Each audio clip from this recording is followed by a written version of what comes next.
You don't look so good, sabi ni Ingrid sa kanya. I'm fine. Ano ang update kina Johnny? Tanong niya kay Ingrid. Nasa area na sila at naghihintay na lang ng tiyempo. Balita nito. Nakita ni Ingrid ang mukha ni Eduardo na nag-aalala to, kaya hinawakan niya to sa kamay na napatingin naman sa kanya si Eduardo. Salamat, saad niya kay Ingrid at hinawakan niya to sa pisngi na napangiti din sa kanya si Ingrid. Samantala, nakaparada ang dalawang van na sinasakyan ni na Johnny at ng mga tauhan niya. Boss, tawag ng isang tauhan niya. Bumukas ang gate nila. Balita niya. Good, maghanda kayo. Tinawagan niya ang kabilang van para maghanda. Okay boss. Sagot nung tinawagan niya at kinasanan nila ang armas nila. Walang magpapaputok. Paalala ni Johnny sa kanila. Opo boss. Sagot naman ng mga ito. Nakita nilang lumabas ang owner-type jeep ni Rudy. Kaya pinandar na rin ng driver niya ang van at sinundan si Rudy nung umalis na to ng bahay. Huwag masyadong malapit, baka makahalata siya. Saad ni Johnny sa kanyang tauhan. Okay boss, sagot ng driver. At tinawagan na ni Johnny ang kabilang van. Umikot kayo sa kabila at harangan nyo. Utos nito. Yes boss, sagot ng tinawagan niya at lumiko ang isang van sa kanto. Tumataghoy pang nagmamanayaw si Rudy at kinuha ang listahang binigay ni Aida sa kanya. Ang dami naman nito, reklamo ni Rudy dahil inutusan siyang mamalengke dahil abala si Aida sa paglilinis ng bahay nila. Yak, natutuwa ang mga apo ko nito sa hapunan namin mamaya. Natutuwang saad ni Rudy nang biglang may sumulpot na puting van sa harap ng jeep nito, kaya mabilis niyang inapakan ng brake. Aatras na sana siya nang humarang sa likuran niya ang isa pang puting van at nakita na lang niyang lumabas sa mga armadong tao na may takip sa muka at nakatotok ang mga armas sa kanya. Bumaba ka! Sigaw ng isa sa kanya. Napatingin si Rudy sa paligid at nakita niya nagsitakbuhan ng mga tao sa likod. Bumaba ka sabi! Muling sigaw ng tao sa kanya. Huwag kayo magpapaputok, hindi ako armado. Sigaw ni Rudy sa kanila.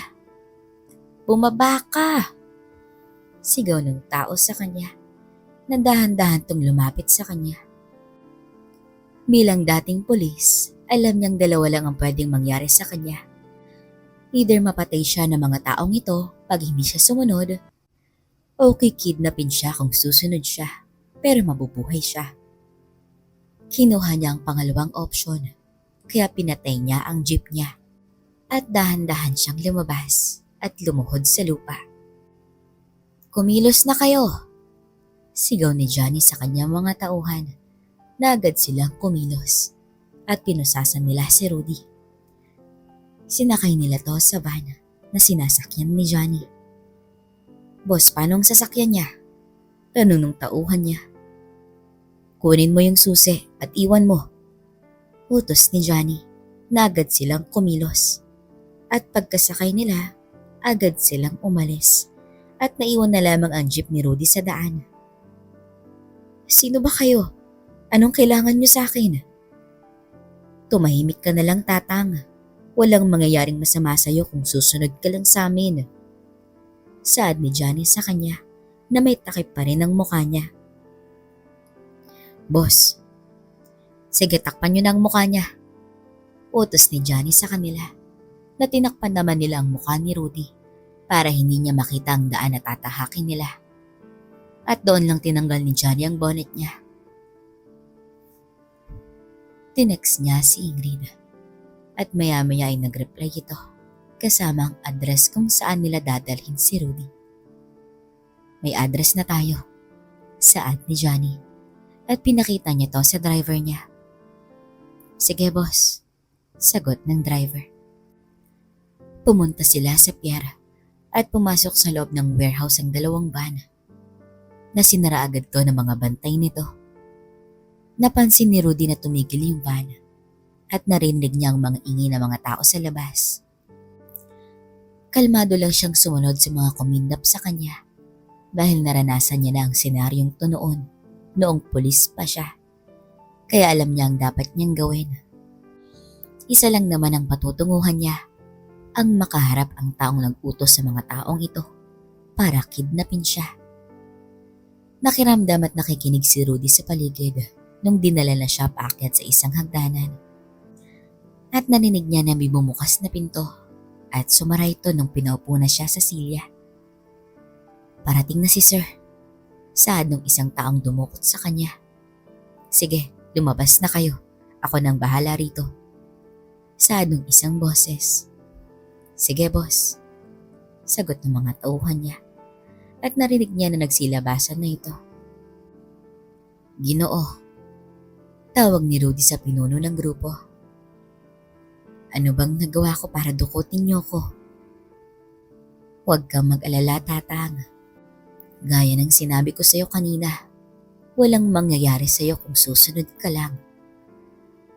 Susunod saan? Wala nang maraming tanong, sagot ni Johnny. At tinignan niya na ang phone niya. Narinig ni Rudy na muling bumukas ang pinto.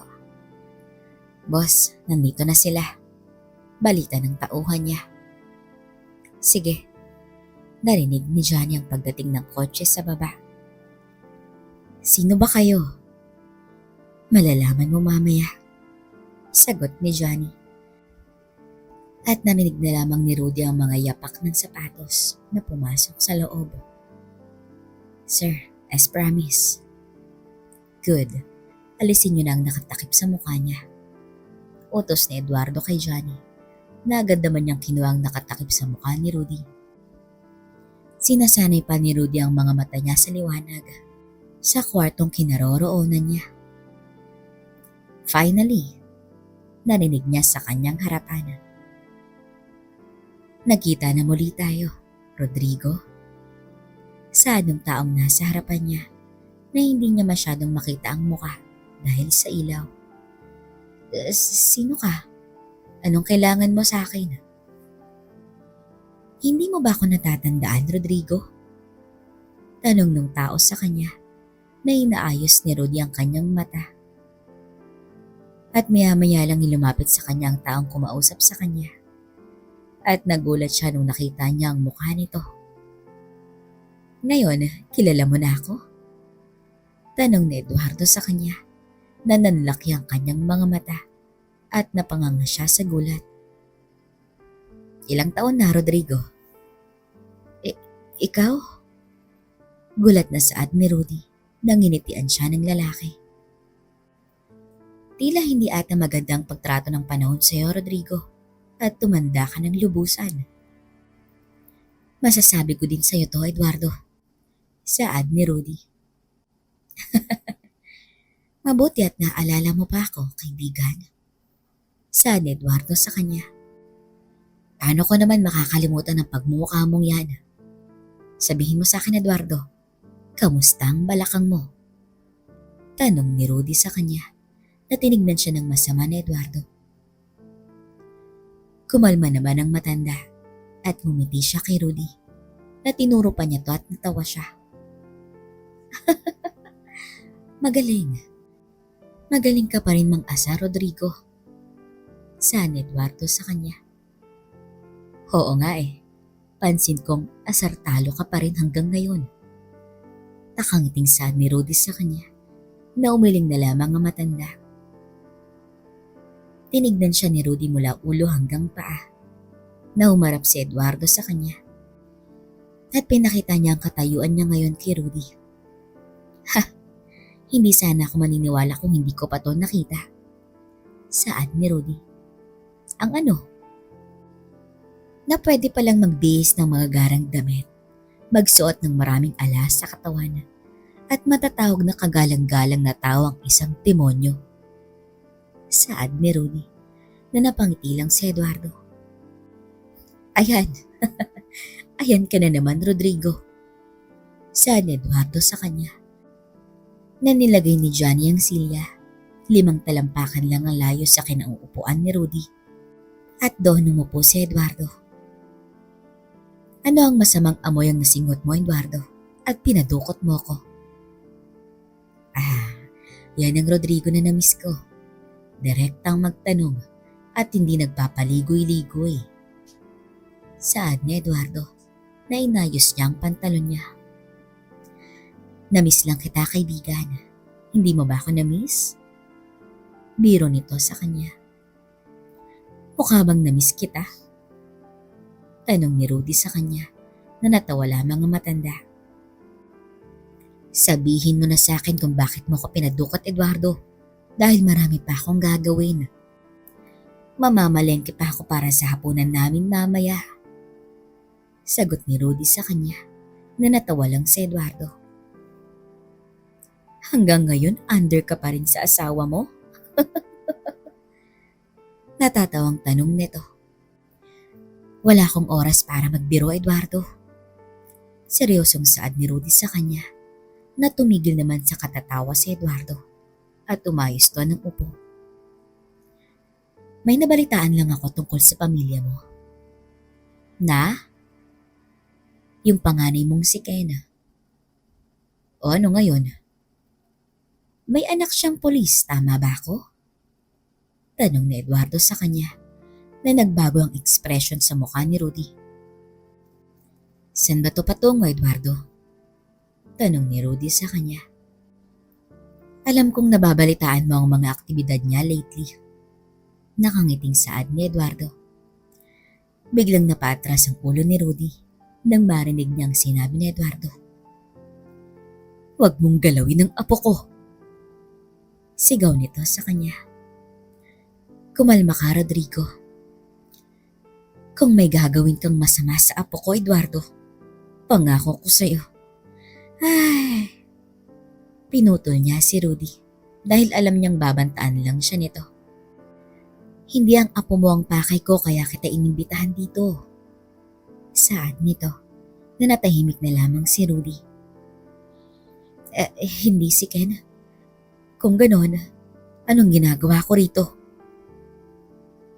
Alam mo na ang koneksyon natin sa isa't isa, Rodrigo.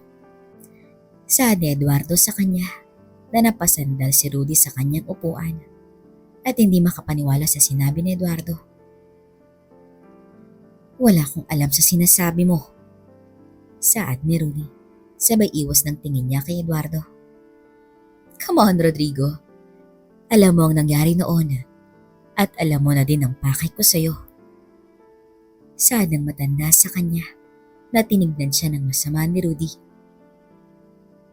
Ang totoo, Rodrigo, hindi na mabango ang pangalan ko sa grupo namin at may posibilidad na ipatumba nila ako sa mga nangyayaring hindi maganda ngayon. Yun naman pala magpatumba ka na lang para solve na ang problema mo. Saad ni Rudy na napainin lang si Eduardo sa kanya. Galit ka pa rin talaga sa akin, Rodrigo? Tingin mo? Tanong ni Rudy sa kanya. Seryoso ko, Rodrigo.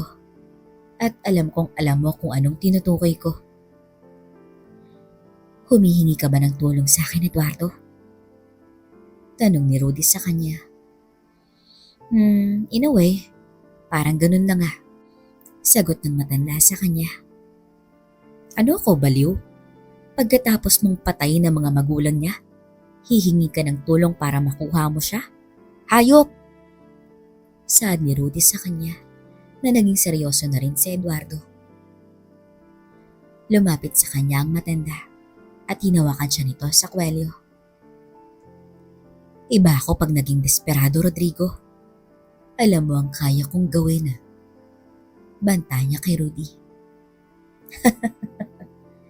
Parang hindi mo ata alam ang gagawin mo, Eduardo. Kita mo? Pinadukot mo pa ako. Natatawang saad ni Rudy sa kanya na tinadyakan siya ni Eduardo sa dibdib at bumagsak siya pahiga sa sahig. Tinayo ni Johnny ang upuan niya at napangiwi sa sakit sa dibdib si Rudy at nilagay ni Eduardo ang kanang paa niya sa dibdib ng matanda at tinulak siya nito ng kaunti. Tutulungan mo ako kung ayaw mo may mangyaring masama sa apo mo. Banta ni Eduardo sa kanya. Matanda na ako, Eduardo. Saad ni Rudy sa kanya. Ano? Tanong ng matanda sa kanya na biglang pinatid ni Rudy ang kaliwang paa ni Eduardo at nawalan to ng balanse, dahilan para bumagsak siya sa sahig. Agad na tinutukan ni Johnny ng baril sa mukha si Rudy na natatawa lang siyang nakatingin kay Eduardo na nakahiga sa sahig. Tinulungan ng mga tauhan niya si Eduardo para tumayo na tinulak niya ang mga ito sa galit at aktong susuntukin na sana niya si Rudy nang makita niya tong nakangiti sa kanya. Kaya kumalma siya at nag-ayos ng sarili. Ano, masakit ba? Tanong ni Rudy sa kanya na napangiti si Eduardo at muling umupo sa kanyang silya. Hindi ka pa rin talaga nagbabago, Rodrigo. Saad ni Eduardo na nagkibit balikat na lamang si Rudy. Mali nga ako na ikaw ang nilapitan ko. Dapat ang anak mong si Ken ang nilapitan ko. Dagdag pa niya na nawala ang ngiti sa mukha ni Rudy. Huwag mong isali ang pamilya ko rito, Eduardo. Ikaw at ako lang. Ayaw mo akong tulungan, di ba? Kaya wala akong ibang choice kundi si Ken. Tulungan? Yung isusurrender ko sa'yo, anak ni Ramon at ni Ednalyn. Yun ba ang hinihingi mong tulong sa akin? Nasisiraan ka na ba ng bait? Gaya ng sinabi ko sa'yo kanina, desperado na ako, Rodrigo, dahil hindi na magandang tingin ni Supremo sa akin. Saad ni Eduardo na napataas na ang ulo ni Rudy. Supremo? Gulat niyang tanong. Nakuha ko ang atensyon mo, ano? Nakangiting tanong ni Eduardo sa kanya. Napaisip bigla si Rudy. Akala ko walang supremo ang sindikato. Takang saad ni Rudy kay Eduardo. Meron. Kami ang mga general niya at nag-iisa lang ang nag-ahari sa amin. Kami? Ang galing mo talaga, Rodrigo. Ang bilis ng pick-up mo. Saad ni Eduardo sa kanya. Sayang ka talaga. Hindi ka na sana tumigil sa pagpupulis. Siguro, general ka na ngayon o head ng PNP ng bansa. Saad ni Eduardo sa kanya. Hindi ako ambisyoso katulad mo, Eduardo. Alam ko, kaya nga hanggang ngayon, under ka pa rin ni Aida. Biro ni Eduardo sa kanya. Natinignan lang siya ng masama ni Rudy. Lumingon si Eduardo sa kanyang mga tauhan at niyoko nila ang mga ulo nila. Lumabas sila ng kwarto kasama si Ingrid at si Johnny at ang tanging naiwan, silang dalawa lang ni Rudy. Ngayon, Rodrigo, ano ang desisyon mo? Mamamatay muna ako bago ko gawin ang hinihingi mo.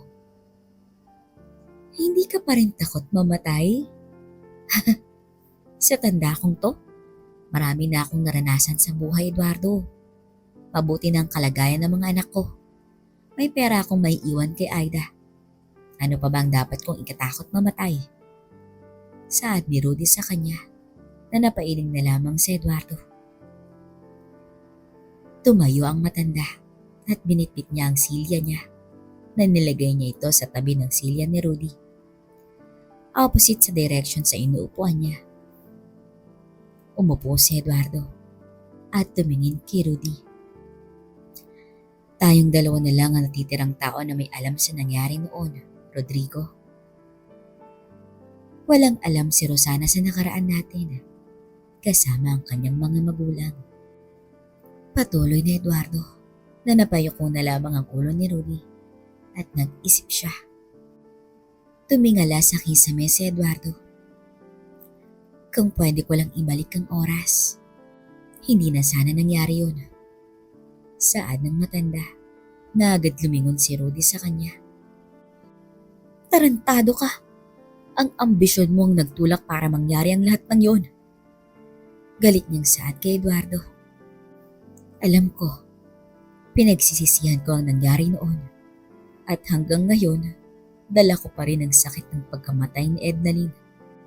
Saad ni Eduardo, na napansin naman ni Rudy na naluha siya. Kaya natahimik na lang din si Rudy at niyoko ang ulo niya. Mahal na mahal ko si Ednalyn, Rudy. Totoong mahal na mahal ko siya pero hindi mo siya mahal. Pagputol ni Rudy. Dahil kung mahal mo siya, hinayaan mo silang mabuhay ni Ramon. Kasama ang 3 anak nila. Alam mo ba ang naging buhay ng mga batang yun? Saad ni Rudy sa kanya na nagpahid ng luha si Eduardo. Matalik kong kaibigan si Ramon at lubha akong nagluksa nung nalaman ko ang sinabit nilang mag-asawa. Lumuwas agad ako nung araw na nalaman ko ang nangyari sa kanila at hinanap ko ang mga bata. Pero walang sino man ang nakakaalam kung nasaan sila. Kwento ni Rudy. Gusto kong tumulong sa investigasyon pero hindi nila ako hinayaan dahil hindi ako pulis ng San Sebastian. Dagdag pa niya. Alam kong ikaw ang may gawa nito, kaya hinanap kita. Saad ni Rudy na napatingin sa kanya si Eduardo. Tarantado ka? Loko ka? Pinatay mo ang kaibigan ko para sa ano? Ambisyon mong makasama si Ednalyn? Galit niyang saad kay Eduardo. Kaya pala hinanting mo ko. Saad ni Eduardo. Dahil gusto mong ipaghiganti ang kaibigan mo? Nung una, oo. Pero hindi ko na maibalik ang buhay na mag-asawa pag ginawa ko yun. Kaya hustisya na lang ang pinairal ko. Saad ni Rudy. Kaya nakulong ako ng ilang taon dahil sa hustisya mong yun. Sa ginawa mong yun, Eduardo, hanggang ngayon, hinding-hindi pa rin kita mapapatawad. Understood. Wala na akong makuha sa'yo, Rodrigo. Saad ni Eduardo na tumayo siya at tinawag ang kanyang tauhan. Ibalik niyo siya sa kanila. Sir? Takang tanong ng tauhan niya. Bingi ka ba? Tanong ni Eduardo sa kanya. Yes sir. Sagot ng tauhan nito. Johnny, ayoko may mangyari sa kanya, kaya personal mo siyang ihatid. Yes sir, sagot ni Johnny. Kaya tinayo na nila si Rudy para dalhin sa kotse. Teka, saad ni Rudy nung malapit na sila sa pintuan. Mali ka, Eduardo, saad ni Rudy sa kanya. 3 tayo. Saad ni Rudy sa kanya na napaisip ang matanda. Kilala mo kung sinong tinutukoy ko. Saad ni Rudy sa kanya na tumango si Eduardo. Salamat, Rudy. Umalis na sina Johnny, dala si Rudy. Eddie, saad ni Ingrid. Sigurado ka ba na hindi tayo sasabit dito? Nag-aalalang saad ni Ingrid sa kanya. Kilala ko si Rodrigo. May isang salita siya, kaya huwag kang mag-alala. Pasiguro ng matanda sa kanya. Wala naman siyang sinasabi tungkol sa pagdukot natin sa kanya ngayon. Saad ni Ingrid. Nangako siya noon. Alam kong hinding-hindi niya kakalimutan yun. Anong gagawin natin ngayon? Tanong ni Ingrid. Sa ngayon, hayaan na muna natin sila. Ibalita mo sa mga tauhan natin na dumistansya muna habang nag-iisip ako ng paraan. Utos niya kay Ingrid. Masusunod, Eduardo, saad ni Ingrid at lumabas na siya. Ednalyn, kung ako na lang sana ang pinili mo, hindi na sana aabot to sa ganito. Saad niya sa kanyang sarili at kinuha niya ang panyo niya at pinahid sa kanyang pisngi. Bumalik si Ingrid. Eddie, tumawag ang tauhan natin sa building. May mga pulis na naghahanap sa'yo. Ay, sige, sabihin mo kay Berto, ihanda ang kotse at babalik na tayo. Right away, sagot ni Ingrid at umalis na siya. Tumingin pa siya sa pintuan bago niya kinuha ang bagay na nasa bulsa niya at tinignan niya ito. Ednaline. Mahinang saad niya. At hinawakan niya ng mahigpit ang isang kwintas na dala-dala niya palagi. Nakarating na sila Rosana sa lugar kung saan sila mamamalagi at pinasok na ni Sonny at Jason ang mga kotse sa loob ng garahe. Saka sila lumabas lahat. Dito na muna kayo, saad ni Dino sa kanila. Una silang pumasok ni Sonny sa loob ng bahay. Okay ang lahat, pasok na kayo, saad ni Sonny sa kanila. Kaya pumasok na sila sa loob ng bahay. Ang bait ni Doktora, pinuno pa niya ang ref ng pagkain, lalo na sa cabinet nito, saad ni Sonny. Pagdating sa pagkain, ang lakas pa rin ng pang-amoy mo, ano Mang Sonny? Biro ni Jared sa kanya. Hoy Bugoy, huwag kang magsalita ng ganyan ha. Alam ko ikaw, mahilig ka din, saad ni Sonny sa kanya. Noon yun. Saan kami? Tanong ni Jaisel. May 3 kwarto to. Hindi pa nga tapos si Rosana ay tumakbo na lamang bigla si Jaisel. Akin yung isa, saad niya na natawa lang si Dino at Sonny at napailing na lamang si Rosana. Iha, atin yan, hindi lang sa'yo. Sa amin yung isa, saad ni Jared na tumingin siya kay Julie at kita niyang nahihiya pa si Julie. Fine, saad na lamang ni Rosana. Atin yung isa, Sonny, saad ni Dino. Si Jason, tanong ni Sonny. Hindi ako pwedeng tumira dito. Alam niyo namang may trabaho ako, saad ni Jason sa kanila. Maligo ka na, saad ni Rosana kay Jared na tumango lang siya at naglakad na siya bitbit ang bag niya papasok sa kwarto niya. Saad ni Julie. Nahiya ka pa, saad ni Rosana nang umiti lang ang babae at sumunod kay Jared. Dino, Sonny, ipasok niyo ang mga gamit natin, utos niya sa dalawa. Sige boss, sagot naman nila at kumilos na sila. Jason, po, salamat sa pagsundo mo sa kanila. Wala po yun, boss, saad ni Jason na napangiti si Rosana. Huwag mo na akong tawaging boss, Jason. Hindi na ako si Amo Rosa. Alam ko po yun. Respeto ko po sa inyo at dahil na rin sa ginawa mo para sa pamilya ko. Hinawakan ni Rosana sa balikat si Jason. Ginawa ko yun dahil gusto kong tumulong. Kaya nga po, ginawa ko rin to para makatulong. Napangiti si Rosana. Ikamusta mo na lang ako sa mama mo. Sige po, sagot naman ni Jason at nagpaalam na siya na aalis na dahil may pasok pa siya sa trabaho.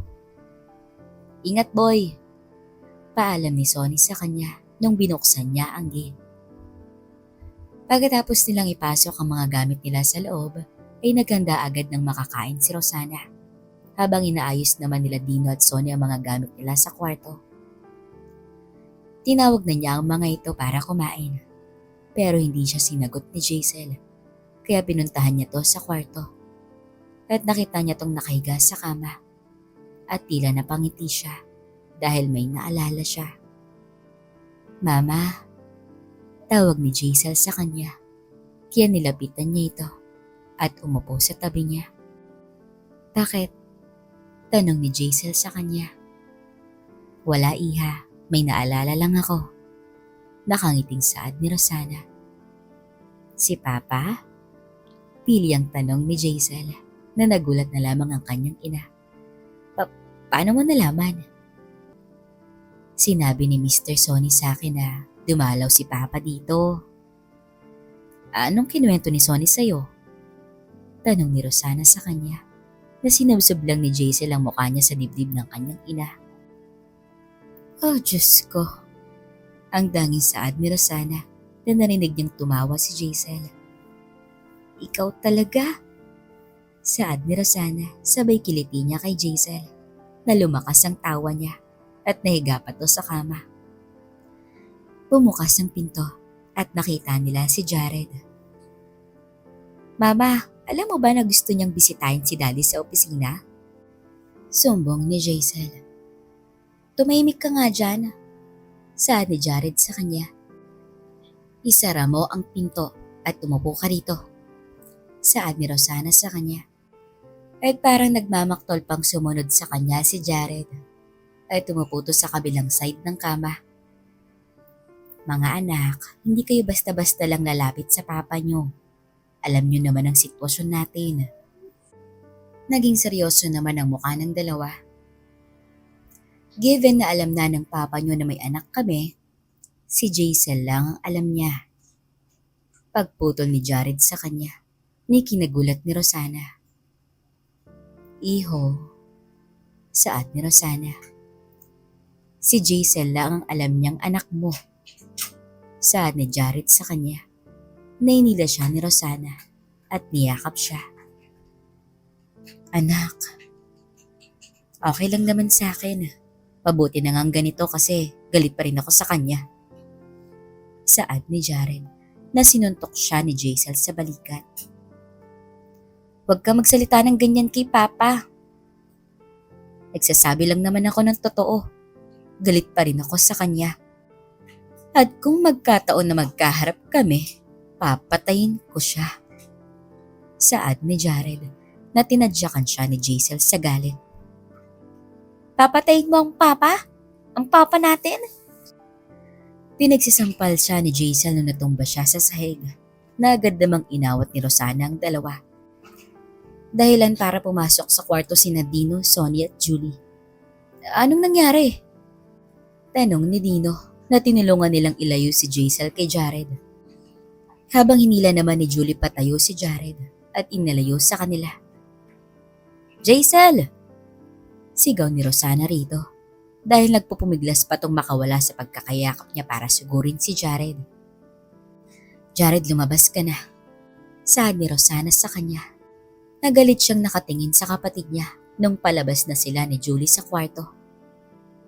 Bella, kumalma ka. Inaamo ni Rosana si Jaisel. At nagulat siya dahil ngayon lang niya nakitang ganito si Jaisel. Mama, papatayin niya si Papa. Ang Papa ko. Naluluhang saad nito. Si Bugoy, papatayin niya si Ken? Gulat na tanong ni Sonny na umiling lang si Rosana. Kaya tumahimik na lang siya. Nagising na lang si Ken sa pagkakatulog niya. Babe, are you alright? Tanong ni Cello sa kanya. Wala babe, sorry kung nagising kita. Saad niya kay Cello. What time is it?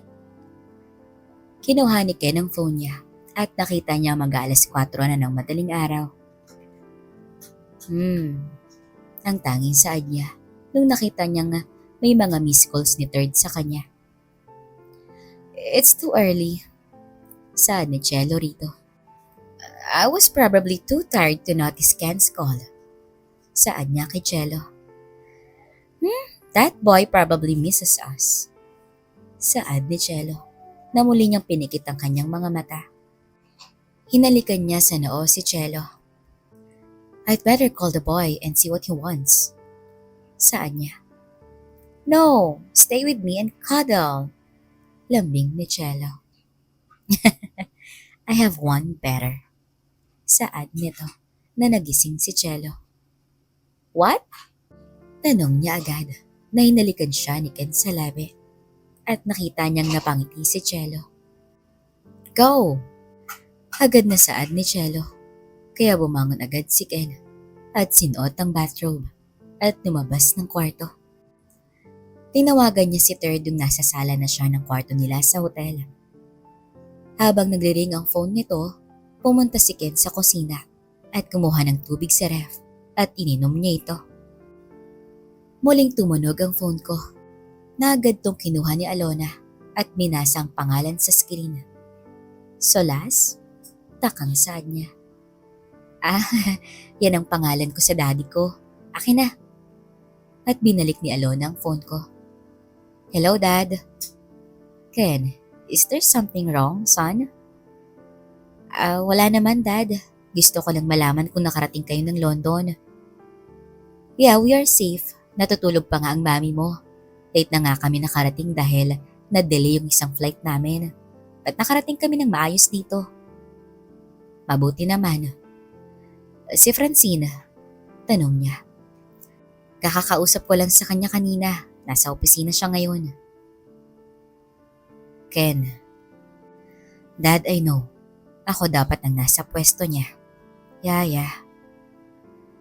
Not that, son. Then what?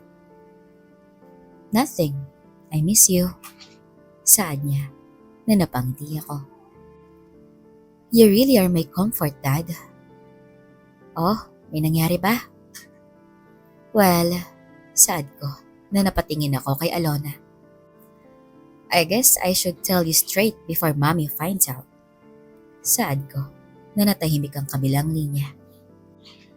Pagkatapos kong ikwento kay Daddy ang nangyaring enkwentro namin ni Alona kanina, wala akong narinig sa linya ng ilang segundo. Ang tanging narinig ko galing kay Daddy. Son, I should have warned you this earlier. Why? What's wrong?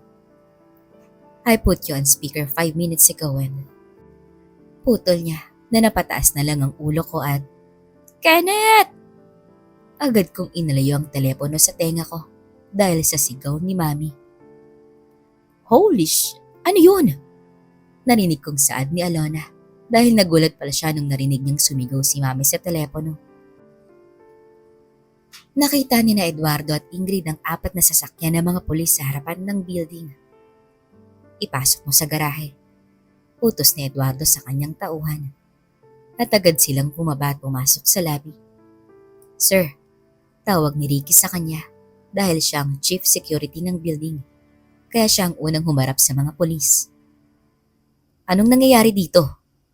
Tanong ni Eduardo sa kanya. Nag-iimbestiga po sila tungkol sa barilan kanina sa may Pasay.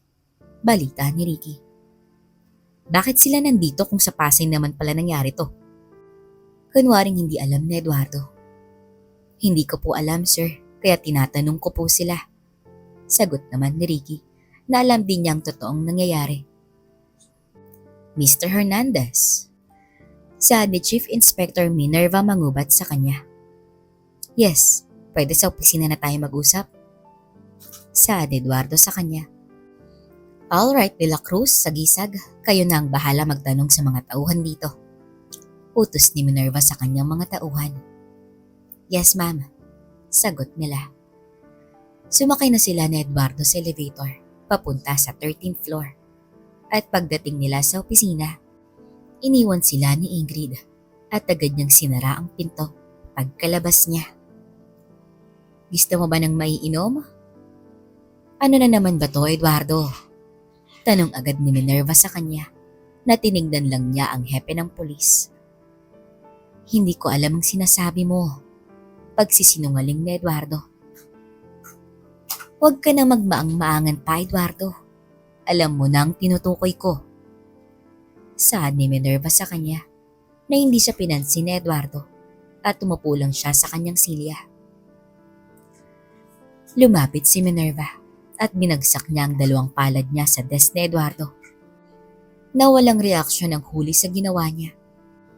Mga tauhan mo ang pinadala mo para patayin ang mga tauhan ko. Pinadala? Sigurado ka ba? Alam mong pwede kitang ikulong sa mga nalalaman ko sa'yo. Banta ni Minerva sa kanya. Nagkita kami kanina. Biglang saad ni Eduardo na natahimik si Minerva. Tumatanda na siya. Pero hindi pa rin nagbabago ang ugali niya. Saad ng matanda na napaatras ng kaunti si Minerva. Ngayon alam ko na kung bakit mahal na mahal mo siya noon. Natatawang saad ni Eduardo na nilapitan siya ni Minerva at kinwelyuhan siya. Bakit mo ginawa yun? Tanong niya kay Eduardo. Kumalma ka, Minerva. Wala akong ginawa sa kanya. Nag-usap lang kami. Kung may ginawa ko, wala nga akong ginawa sa kanya. Gaya ng sinabi ko, nag-usap lang kami. Paliwanag ni Eduardo sa kanya. Anong pakay mo sa kanya? Tanong ni Minerva na ngayon ay binitawan na niya ang kwelo ni Eduardo. Wala ka na doon. Tigilan mo na to, Eduardo.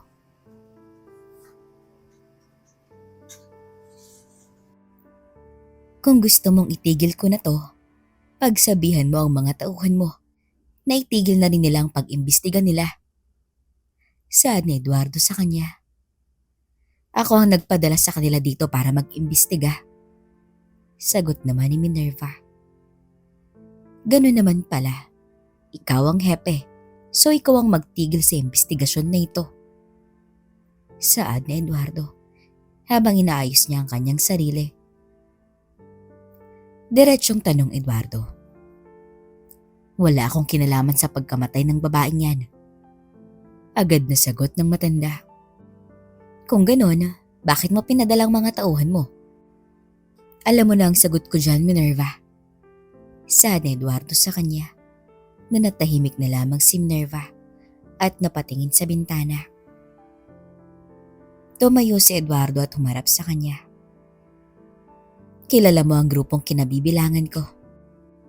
Saad nito na tumingin si Minerva sa kanya. Kaya alam mo na ang dapat mong gawin sa puntong ito. Dagdag pa niya. Itutuloy ko ang imbestigasyon. Sagot naman ni Minerva sa kanya. Well, wala na akong magagawa sa puntong ito, kundi ituloy ang mamamatay ka. Saad ni Minerva nang umiti sa Eduardo. Lahat naman tayo darating sa puntong yun.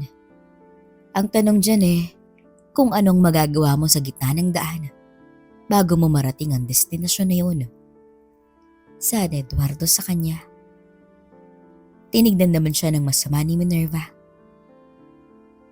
Minabalaan kita, Eduardo. Kapag nalaman ko na may kinalaman ka sa pagkamatay ng babaeng yun, ako na mismo ang uhuli sa'yo. Inayos ni Minerva ang sarili niya at nagsimula na siyang maglakad papunta sa pintuan. Naaalala ka pa rin niya, alam mo ba yon? Napatigil si Minerva at napalingon sa kanya. Nakangiti si Eduardo at dahan-dahan tong naglakad papalapit sa kanya. Hindi ko alam pero yun ang napapansin ko sa kanya. Tinignan siya ng masama ni Minerva. Alam kong nangako na ako sa iyo noon na iiwasan ko si Rodrigo. Pero hindi ko lang napigilan ang sarili kong makipagkita sa kanya. Saad ni Eduardo na humarap naman sa kanya si Minerva. Kung may balak kang maghiganti sa kanya, hindi lang 2 balang ilalagay ko sa ulo mo. Buong magasin ng baril ko. Banta ni Minerva sa kanya. Ay, talaga bang gagawin mo yan sa akin? Binunot ni Minerva ang baril niya at tinutok niya to sa ulo ni Eduardo. Subukan mo lang. Saad nito na inalayo lang ni Eduardo ang baril niya at dahan-dahan siyang lumapit kay Minerva. Nagulat na lang ang hepe nung niyakap siya ni Eduardo. Nararamdaman ko ang sakit na nararamdaman mo, ate. Saan Eduardo sa kanya? Hi mga loves! Pa-support naman po ng new backup channel natin, Miss Amorosa. Pa-subscribe naman ako mga loves. Maraming salamat. Ingat po kayo. Mwah!